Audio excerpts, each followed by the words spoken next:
எனக்கன்பார்ந்த தேவஜனமே, உங்கள் யாவருக்கும் நம்முடைய ஆண்டவரும் அருமை இரட்சகருமான இயேசு கிறிஸ்துவின் இனிய நாமத்தில் என்னுடைய அன்பார்ந்த வாழ்த்துதலை நான் சொல்லிக் கொள்கிறேன்.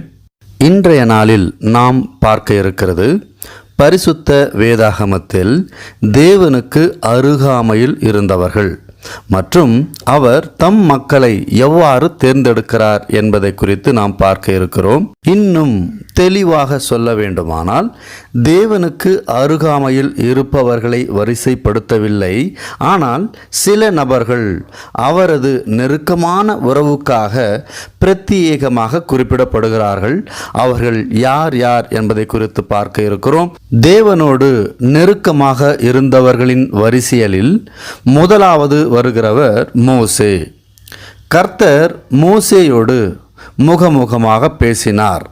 யாத்ராகமும் 33:11 கவனிக்கலாம். இரண்டு நண்பர்கள் எப்படி அருகாமையில் உட்கார்ந்து எப்படி தெளிவாக ஒரு காரியத்தை பேசுகிறார்களோ அதுபோல ஒரு அனுபவத்தை மோசே தேவனிடமிருந்து பெற்றிருந்தார். ஒருவன் தன் சிநேகிதனோடு பேசுவது போல கர்த்தர் மோசேயோடு முகமுகமாய் பேசினார். பின்பு அவன் பாளையத்திற்கு திரும்பினான். நூனின் குமாரனாகிய யோசுவா என்னும் அவனுடைய பணிவிடைக்காரனாகிய வாலிபன் ஆசாரிப்பு கூடாரத்தை விட்டு பிரியாதிருந்தான். அடுத்ததாக தாவீது எப்பொழுதும் தன்னுடைய ஆத்மாவையும் ஆத்மா தேவன் மீது பற்று கொண்டதையும் குறிப்பிடப்படுகிறது. ஆத்மா பற்றிய ஞானம் தெளிவு இருக்குமானால் அவர்கள் தேவனுடைய ராஜ்யத்தை அறிந்திருக்கிறார்கள். பூமிக்குரிய காரியங்களை விட்டு பரலோக ராஜ்யத்திற்கான யோசனையும் அதன் மீது தன்னுடைய கண்களையும் அவருடைய நோக்கத்தை வைத்திருக்கிறார்கள் என்றால் அது விசேஷித்த விதமான ஒரு ஞானமாக இருக்கிறது. தாவீது தேவனை அறிந்தான், தேவனுடைய ராஜ்யத்தை அறிந்தான். அவரையும் அவருடைய ராஜ்யத்தை அடைய தன்னுடைய ஆத்மா எப்படி விலையேற பெற்றது என்பதையும் அறிந்ததினால் தேவனுக்கும் அவனுக்குமான நெருக்கமானது மிகவும் அருகாமையில் இருந்தது. எனவே தேவன் தனக்கு ஏற்ற மகன் என்று தாவீதை சொன்னார். சவுலோ தேவனை அறிந்தான், தேவனுடைய ராஜ்யத்தை அறியவில்லை. தேவனுக்கு கீழ்ப்படுகிறது மிக முக்கியம் என்பதை அவன் அறியாததினாலே தன்னுடைய மனம் எதை சொல்லுகிறதோ அதன்படி செய்ததால் தேவனுக்கு பிரியமில்லாமல் போனதினால் 1 சாமுவேல் 13:14 இப்போதோ உம்முடைய ராஜ்யபாரம் நிலை நிற்காது, கர்த்தர் தம்முடைய இருதயத்திற்கு ஏற்ற ஒரு மனுஷனை தமக்கு தேடி அவனை கர்த்தர் தம்முடைய ஜனங்கள் மேல் தலைவனாய் இருக்க கட்டளையிட்டார். கர்த்தர் உமக்கு விதித்த கட்டளையை நீர் கை கொள்ளவில்லையே என்று சொன்னான்.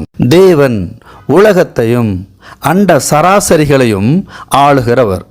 அவர் எல்லோர் மீதும் தன்னுடைய அன்பை வைத்திருக்கிறார். அவரை நெருங்கி அவருக்கு ஏற்ற இருதயத்தையும் எண்ணங்களையும் கொண்ட மனுஷனை தேவன் தெரிந்தெடுத்து அவருக்காக மனுஷர்களை உபயோகப்படுத்துகிறார். அடுத்ததாக ஏனோக்கு என்கிற மனுஷன் தேவனோடு சஞ்சரித்தான், தேவனோடு இருந்தான், பரிசுத்தவானாக இருந்ததினால் தேவன் அவனை எடுத்துக்கொண்டார். பின்பு அவன் இந்த பூமியில் காணப்படவில்லை.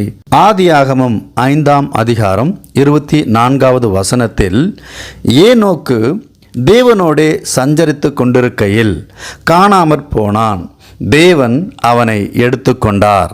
இந்த சம்பவம் தேவனுடைய வருகையும் அவருடைய வருகையில் நடக்க இருக்கும் சம்பவம் எப்படி இருக்கும் என்கிறதற்கான ஒரு முன் உதாரணமாக இருக்கிறதை நாம் இங்கே எடுத்துக்கொள்ள முடியும். அடுத்ததாக இயேசுவின் சீடர்களில் ஒருவரான யோவான் எப்பொழுதும் இயேசுவின் நெருக்கமான சீடராக கடைசி இரவு உணவின் போது கூட இயேசுவின் அருகில் இருந்தார் என்பதை யோவான் 13:23 பார்க்கலாம். அந்த சமயத்தில் அவருடைய சீஷரில் இயேசுவுக்கு அன்பானவனாய் இருந்த ஒருவன் இயேசுவின் மார்பிலே சாய்ந்து கொண்டிருந்தான். இயேசுவுக்கு மிக நெருக்கமாக இருந்த இந்த யோவான் வெளிப்படுத்தின விசேஷத்தை நமக்கு தந்தார் என்பது குறிப்பிடத்தக்கது. அடுத்ததாக அன்னை மரியாள், இயேசுவின் தாய், கர்த்தரால் ஆசீர்வதிக்கப்பட்டவள் என்று அழைக்கப்பட்டவர். லூக்கா 1:28 அவள் இருந்த வீட்டில் தேவதூதன் பிரவேசித்து, கிருபை பெற்றவளே வாழ்க, கர்த்தர் உன்னுடனே இருக்கிறார், ஸ்திரீகளுக்குள்ளே நீ ஆசீர்வதிக்கப்பட்டவள் என்றான்.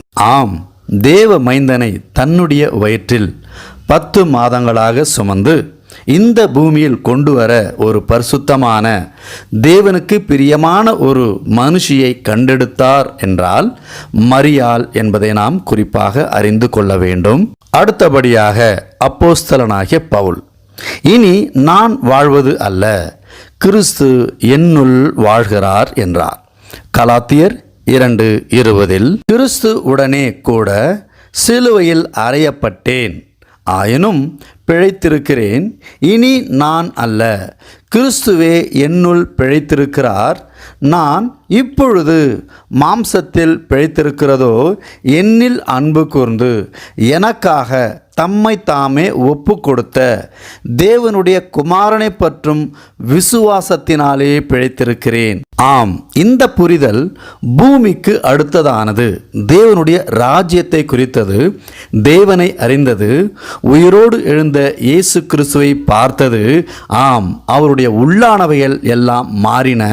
மனுஷனுக்கே உரிய சிந்தனையும் பூமிக்கான யோசனைகள் அற்றுப்போய் தேவனுடைய ராஜ்யத்திற்கான கிரியைகள் செய்து உயிர்த்தெழுந்த இயேசுவை உலகெங்கும் பிரஸ்தாபம் செய்து உலகம் இயேசுவின் அன்பில் நிலைத்திருக்கிறது என்றால் தேவன் தன்னுடைய ராஜ்யத்திற்காக அப்போஸ்தலனாகிய பவுலை பயன்படுத்திய விதத்தை நாம் இங்கே அறிய முடிகிறது. அடுத்ததாக தேவன் தம்முடைய மக்களை எவ்வாறு தெரிந்து கொள்கிறார்? தேவன் அவரின் அருளின் அடிப்படையில் தெரிந்து கொள்கிறார்.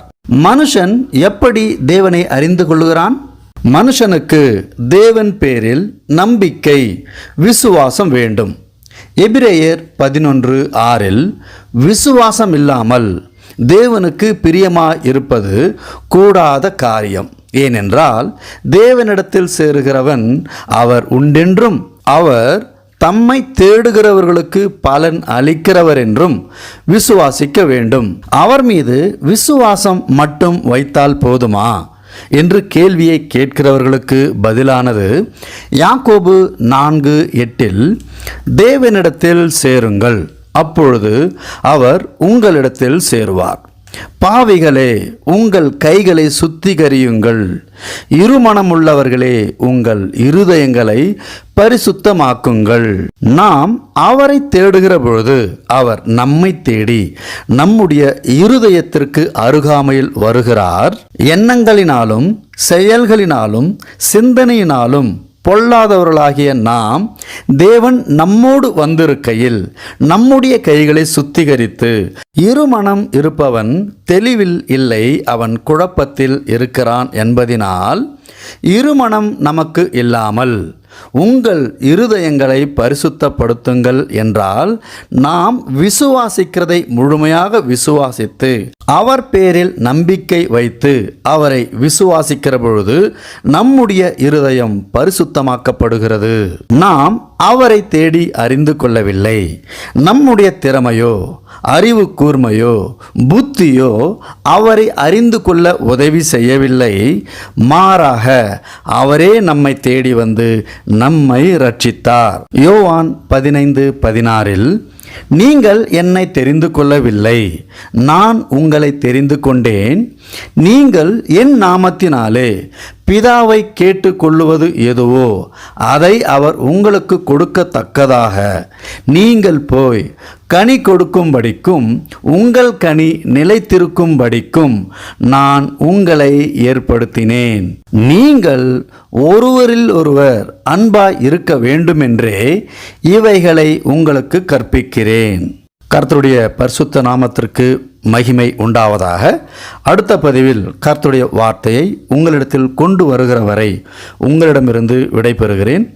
கர்த்தருடைய நாமம் மகிமைப்படுவதாக. ஆமென்.